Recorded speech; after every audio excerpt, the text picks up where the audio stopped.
नमस्कार, कैसे हैं आप।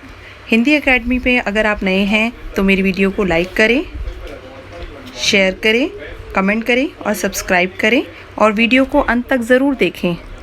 हम पढ़ने जा रहे हैं अंतरा पुस्तक का पाठ संवदिया। संवदिया के लेखक जो हैं वो फणीश्वरनाथ रेणु जी हैं और ये एक आंचलिक रचनाकार हैं।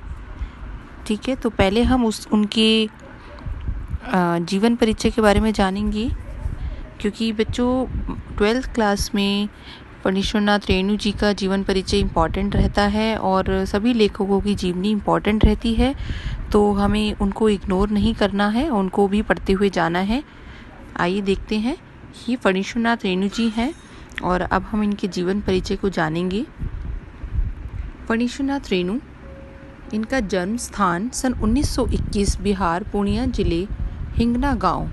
शिक्षा, रेणु जी की आरंभिक शिक्षा नेपाल में हुई। कार्य लेखन 1953 में साहित्यिक सृजन के क्षेत्र में आ गए।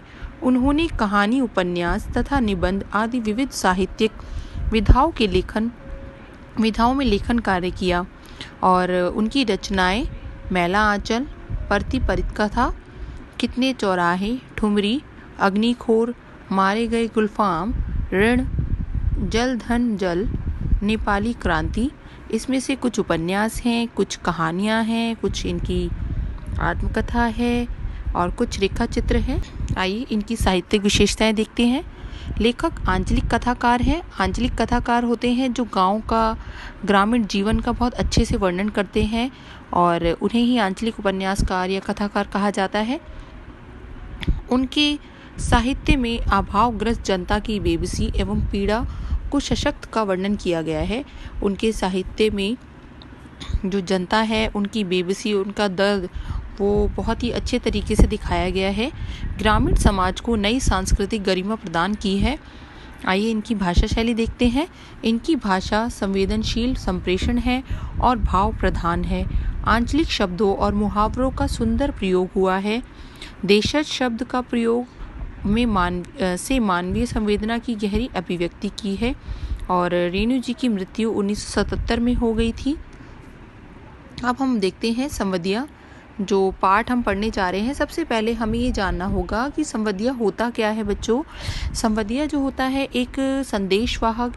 जैसे आप देखते हैं कि आज अगर हमें कोई संदेश भेजना होता है तो हम इंटरनेट के थ्रू, मोबाइल फ़ोन के थ्रू, बहुत सारी ऐसी चीज़ें आ गई हैं, लेकिन पहले के समय में संवदिया जो हुआ करते थे, संदेशवाहक जो हुआ करते थे, पहले एक व्यक्ति होता था जो संदेश दूसरे जगह पर ले जाकर जाया करता था। तो संवदिया का मतलब होता है संदेशवाहक, जो बिना लालच के संवाद पहुंचाने का कार्य करता है।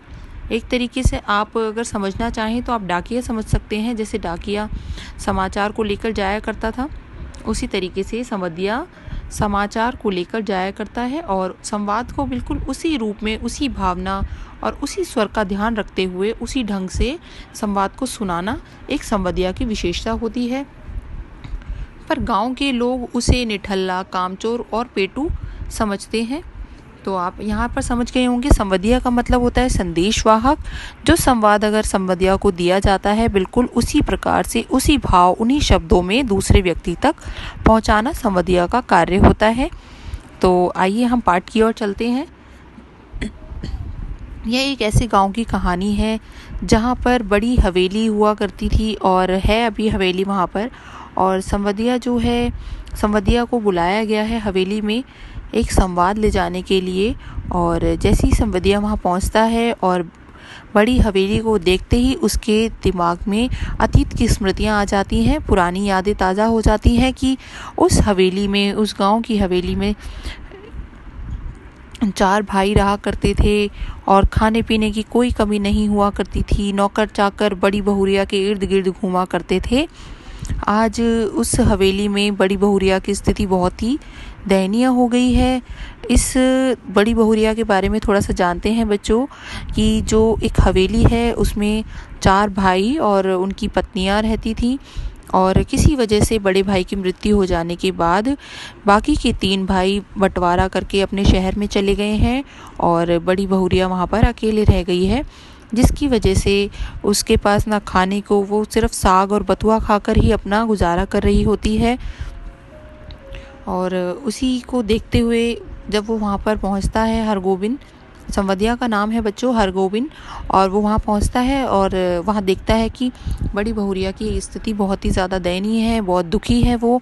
और जब बड़ी बहुरिया उनको संवाद देती है कि उनका संवाद उनकी माँ के पास ले जाकर ये बोल दिया जाए कि अब मैं यहाँ नहीं रह सकती, मुझसे बहुत सारे लोग पैसे मांगने के लिए आते हैं, कर्ज जो मैंने ले रखा है थोड़ा बहुत। और इसमें मोदियाइन एक स्त्री है जो बहुत कुछ खरी खोटी सुनाकर चली जाती है। जब लौटाने के लिए बड़ी बहुरिया के पास पैसे नहीं होते, बहुत सारे कर्जदार आते हैं, तो इन सब चीज़ों से वो उब चुकी है, थक चुकी है, और अब वो अपने मायके जाकर रहना चाहती है। और संवाद वो ये देना चाहती है हरगोविंद को कि वो उसके मायके जाकर ये संवाद सुना दे कि अब वो यहाँ नहीं रह सकती, वो अपने भाई भाभी की जू हुजूरी करके, काम करके वहाँ पर ही अपना जीवन काट लेगी, एक कोने में पड़ी रहेगी। तो अब वो यहाँ नहीं रहना चाहती, वो इस बात से बहुत ही दुखी हो गई है।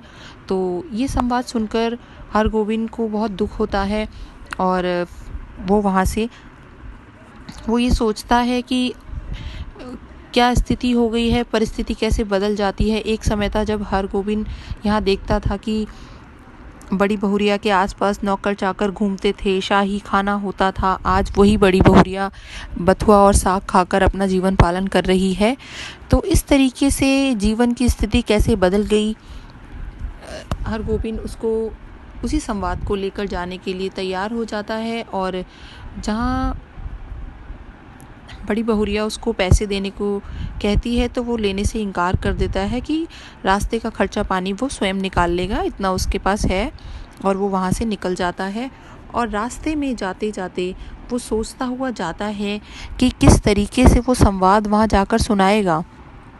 और वहाँ पर वो पहुँचता है, जैसे ही जलालगढ़ पहुँचता है और वहाँ पर सुनाता है संवाद, वो संवाद सुनाता ही नहीं है और वहाँ से उसकी आवभगत होती है संवदिया की, और वो बिना संवाद सुनाए ही वापस चला आता है। और जब वो पहुँचता है बड़ी बहुरिया के पास तो वो बताता है कि मैंने संवाद नहीं दिया, और उसकी आंखें छलछला उठती हैं।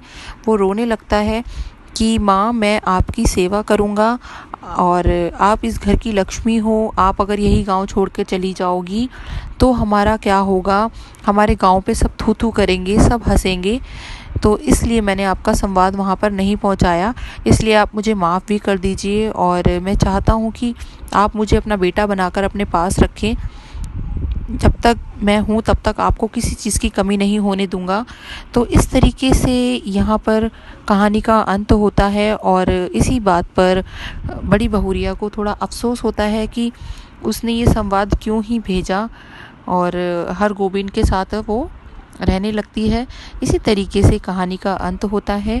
आशा करती हूँ बच्चों कि आपको पाठ का सारांश समझ में आ गया होगा, और आप मेरे चैनल को सब्सक्राइब करना ना भूलें, मेरे चैनल को लाइक करें, वीडियोस को लाइक करें, अंत तक ज़रूर देखें और अपने दोस्तों के साथ शेयर करें।